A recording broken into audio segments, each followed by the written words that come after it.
여러분도 아시듯이 마태복음 1장은 족보로 시작합니다. 근데 여러분은 성경을 읽다가 이런 족보가 나오면 어떻습니까? 아마 여기 계신 대부분 성경에 족보가 나오는 부분을 그렇게 별로 좋아하지는 않을 것 같습니다. 이름이 어려워서 당황스럽기도 하고, 또 이름만 계속 나오다 보니까 짜증이 나기도 하고, 또 지겹기도 하고. 그래서 성경을 읽다가 우리가 족보가 나오면 첫 사람을 읽고, 또 중간에 건너뛰고, 제일 마지막을 읽고 마무리하는 그런 경우도 있을 것 같아요. 근데 여러분, 성경에 어떤 사건이 언급됐을 때 그 사건 뒤에 그 뒷이야기, 즉 숨겨진 의미가 분명히 본문에는 안 나타날 때가 있는데, 근데 그게 족보에 이제 언급될 때가 있습니다. 그래서 족보가 성경에 언급되는 이 타이밍이 중요하다고 할 수 있습니다. 그럼 그것에 대해서 좀 단계별로 설명드려 보겠습니다. 여러분, 성경에서 처음으로 족보가 나오는 것은 창세기 4장과 5장입니다. 아담의 족보, 정확히 말하면 아담의 아들인 가인과 그 셋의 족보가 창세기 4장과 그 5장에 나옵니다. 두 번째 족보는 어디에 나올까요? 창세기 10장에 나오죠. 노아의 아들 셈과 함과 야벳의 족보. 그 다음 세 번째 족보는 창세기 11장 셈, 함, 야벳, 그 노아의 세 아들 가운데 특별히 셈만 따로 떼어내서 셈의 족보가 언급됩니다. 그 네 번째는 룻기 4장에 나옵니다. 유다의 아들 그 베레스의 족보가 룻기 4장에 언급됩니다. 그 다음에 역대하 1장부터 9장까지 무려 9장에 걸쳐서 이스라엘의 12지파의 그 족보가 나옵니다. 그럼 제가 지금 말한 족보들에서 여러 개의 족보를 말했는데, 여러분들은 어떤 패턴을 발견하실 수 있겠습니까? 잘 모르시겠죠? 그러면 2단계 또 힌트를 좀 더 드려보겠습니다. 어떤 패턴이 발견되는지 여러분들이 한번 생각해 보면 좋을 것 같습니다. 근데 처음에 제가 말씀드린 것을 좀 생각하면서, 그게 뭐냐면 족보가 성경에 언제 언급되는지 그 타이밍이 중요하다, 이렇게 말씀드렸죠. 첫 번째 족보는 창세기 4장과 그 5장의 아담의 족보, 특별히 가인과 그 셋의 족보다라고 말씀을 드렸죠. 근데 이 족보는 하나님께서 금하신 선악을 알게 하는 나무의 열매를 아담과 하와가 먹고 그들을 하나님이 심판하시고, 그래서 아담과 하와를 에덴 동산에서 쫓아내시는데 그 직후에 이 족보가 언급됩니다. 두 번째 족보인 창세기 10장 노아의 족보는 그 셈과 함과 야벳의 족보죠. 하나님께서 사람들이 생각하는 것이 항상 악할 뿐임을 보시고 홍수로 온 세상을 심판하시는데, 바로 그 직후에 이 족보가 기록되어 있습니다. 세 번째 족보인 창세기 11장 노아의 세 아들 가운데 그 셈만 따로 떼어내어서 떼어진 그 셈의 족보는 당시 사람들이 바벨탑과 성읍을 쌓는데, 그러면서 그들이 하는 말은 온 지면에 흩어짐을 면하자였죠. 이건 생육하고 번성하여 온 땅에 충만하라는 그 하나님의 명령을 어기는 것이었고 하나님을 대적하는 것이었습니다. 그로 말미암아 하나님은 바벨탑을 심판하시죠. 그래서 언어를 혼잡케 하시고 사람들을 온 지면에 흩으시는데, 그 직후에 이 족보가 언급됩니다.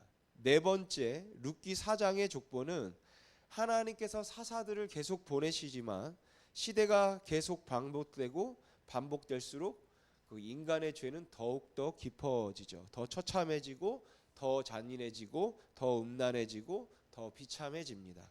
그때 이 족보가 언급됩니다.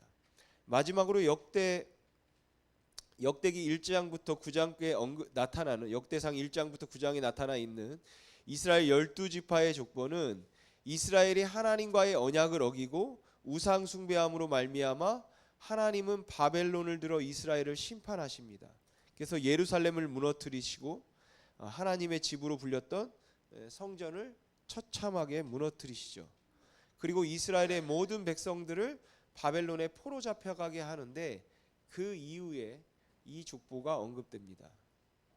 자, 혹시 족보라는 것이 이제 언제 언급되는지 아무 때나 언급되는 게 아니라 어떤 때가 있다는 것을 여러분 발견하시겠습니까? 그럼 제가 한 가지 더 힌트를 말씀드리겠습니다. 첫 번째 족보인 창세기 4장과 5장의 아담과 가인과 셋의 족보는 하나님께서 금하신 선악을 알게 하는 나무의 열매를 먹음으로 말미암아 하나님께서 아담과 하와를 심판하시고 에덴 동산에서 쫓아내신 다음에 하나님께서 아담의 아들인 셋을 통해서 이제 이 땅에 새로운 역사를 시작하시려고 하실 때에 이 족보가 언급됩니다. 두 번째 족보인 창세기 10장 노아의 세 아들 셈과 함과 야벳의 족보는 사람들이 생각하는 것이 항상 악할 뿐임을 보시고 홍수로 온 세상을 심판하신 이후에 그 세 아들 가운데 첫째 아들 셈을 통해 하나님이 이 세상에 새로운 역사를 시작하시려고 하실 때에 이 족보가 언급됩니다. 세 번째 족보인 창세기 11장의 족보는 셈의 족보지만 사실은 아브라함의 족보죠. 거기는 바벨탑을 쌓음으로 말미암아 하나님의 진노를 유발하여 하나님께서 심판하셔서 언어를 혼잡케 하신 다음에 사람들을 온 지면에 흩으실 뿐만 아니라 이제 하나님이 아브라함을 통해 새로운 역사를 시작하시려고 하실 때에 이 족보가 언급됩니다. 네 번째 룻기 4장의 족보는 유다의 아들 베레스의 족보지만 그 족보는 다윗의 족보죠.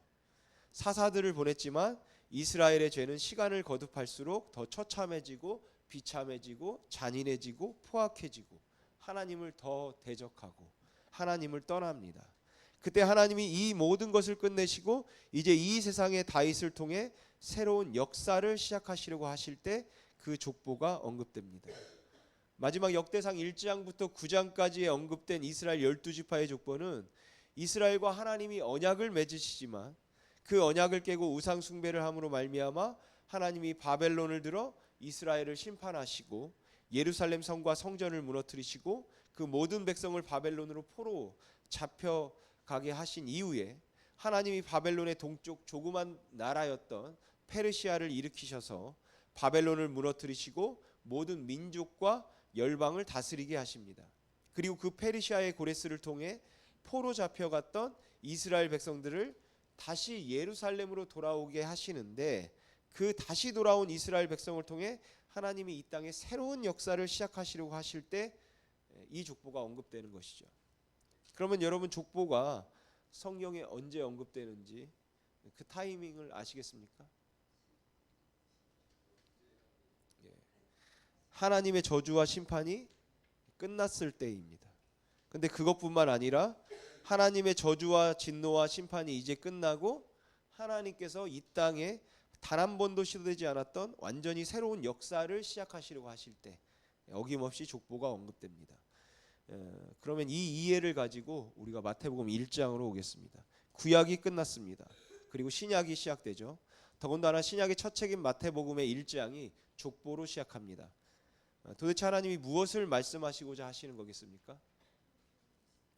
이제 구약의 모든 저주와 심판과 하나님의 진노는 끝난 것이에요. 그리고 마태복음 1장에 언급된 그 예수 그리스도의 오심으로 말미암아 이제 지금까지 단 한 번도 있지 않았던 새로운 역사를 이 땅에서 시작하시겠다는 것입니다.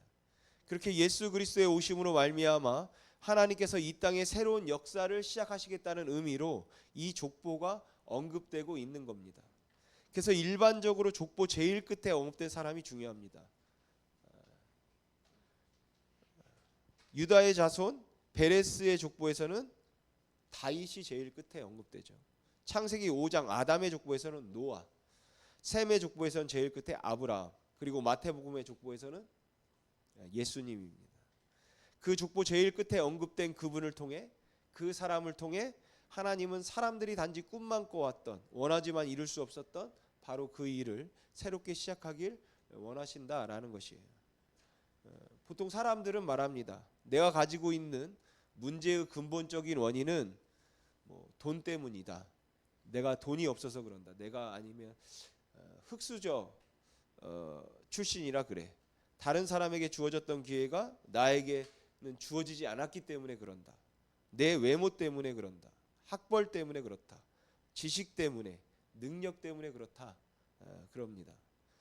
그렇지 않습니다. 성경은 인간이 가지는 모든 문제의 가장 근본적인 원인을 정확하고 명확하게 말하는데 그것은 죄입니다. 죄로 말미암아 인간은 자신의 창조자와의 관계가 단절되게 됩니다. 완전히 깨어지게 된다라는 것이죠. 그 후로부터 사람들은 이유를 알 수 없는 공허함에 시달려요. 이유를 알 수 없는 허무함, 이유를 알 수 없는 불안함, 두려움, 왠지 모를 그 걱정들이 사로잡습니다. 근데 비극은 그 모든 것을 인간 스스로 해결하려고 하는 것이죠. 에레미야 2장 13절의 말씀은 지금 제가 설명드린 것을 그림 언어로 우리가 머릿속에 그릴 수 있도록 정확히 설명합니다.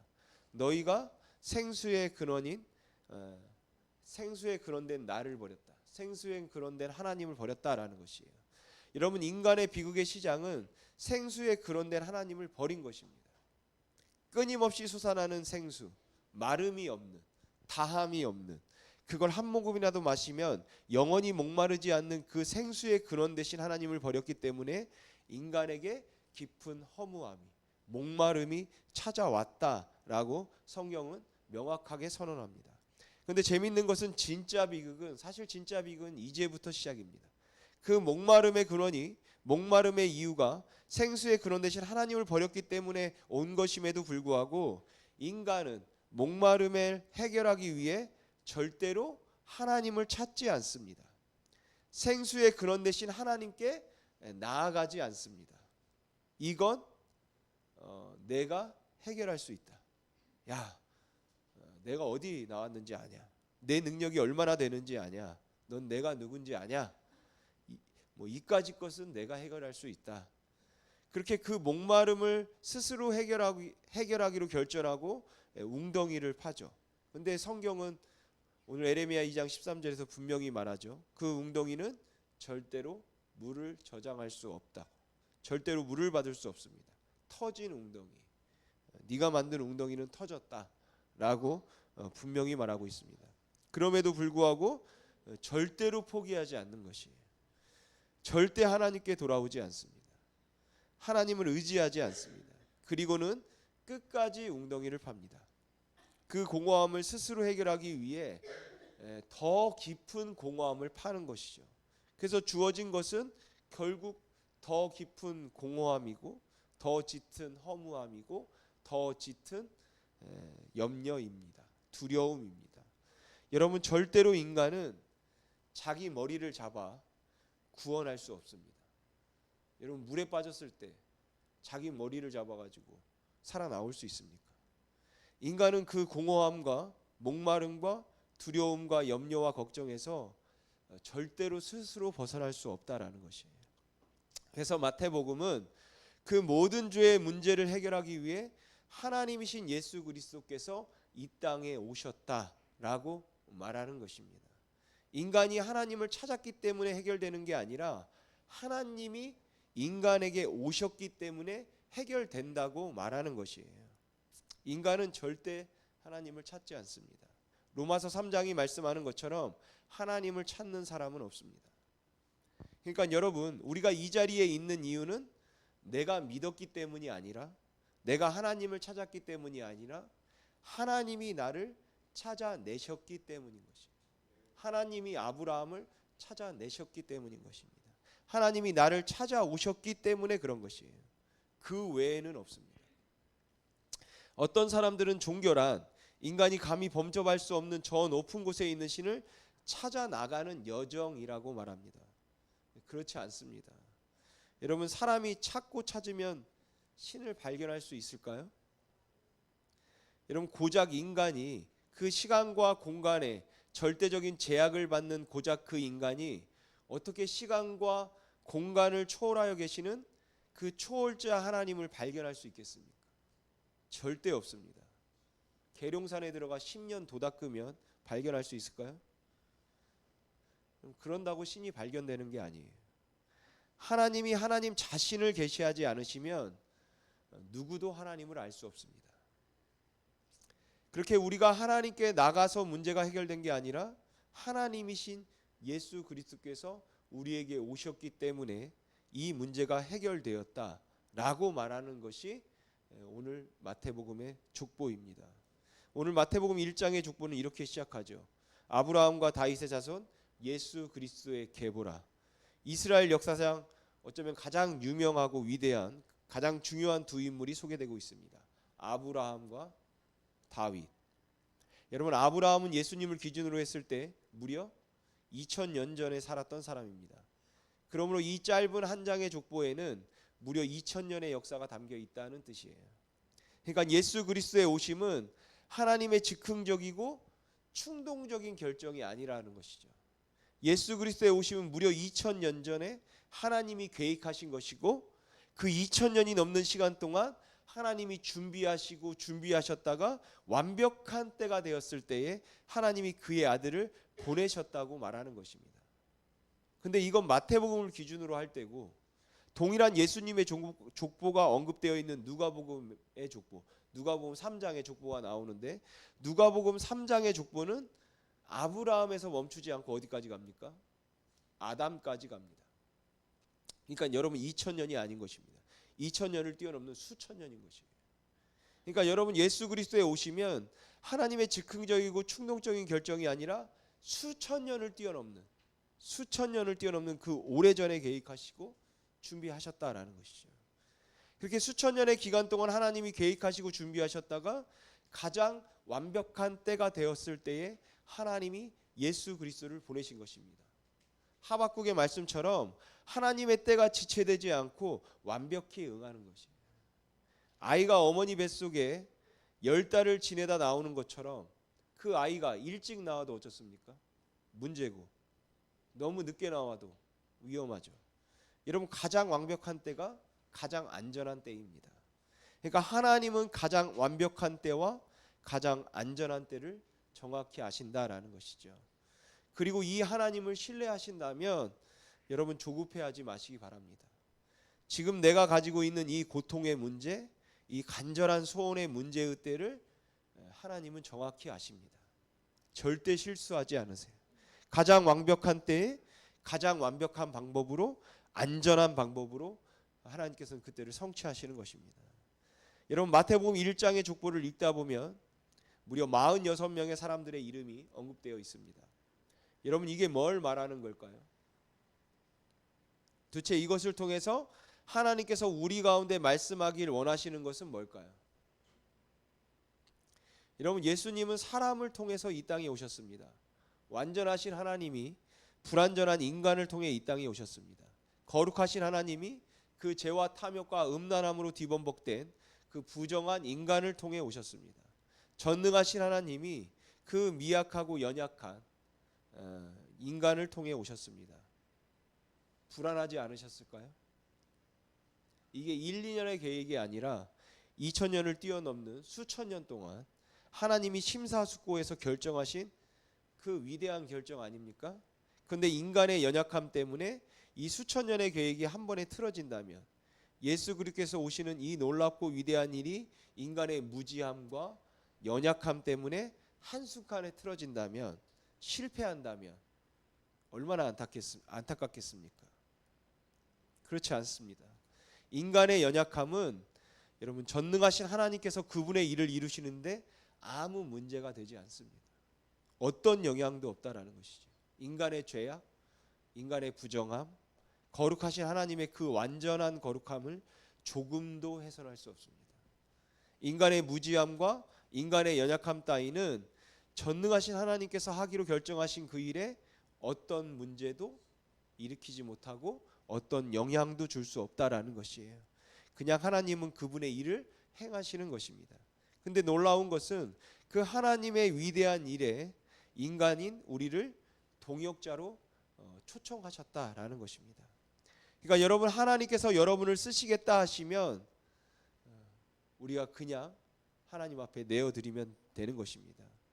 하나님, 제가 나이가 많습니다. 돈이 별로 없습니다. 학벌이 별로입니다. 외모가 별로입니다. 능력이 없습니다. 여러분, 그런 거는 아무 상관없습니다. 여러분, 돈이 없다고 하나님의 일이 멈춰지겠습니까? 아니면 돈이 많다고 하나님의 일이 더 빨리 진행되겠습니까? 절대 그렇지 않죠. 인간의 조건은 하나님의 결정에 어떤 영향도 주지 않는 것입니다. 하나님은 하나님의 일을 하시는 것이에요. 그러니까 반대로 우리가 또 교만하지도 말아야겠죠.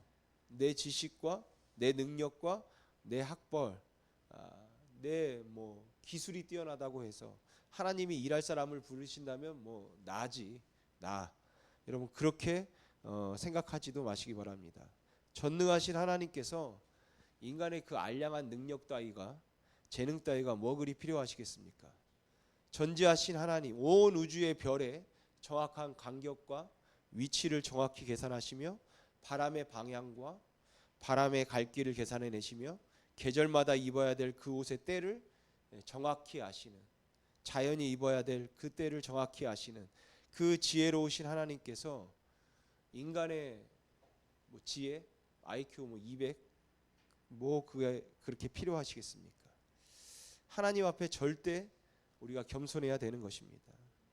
여러분, 하나님은 하나님의 일을 하시는 것입니다.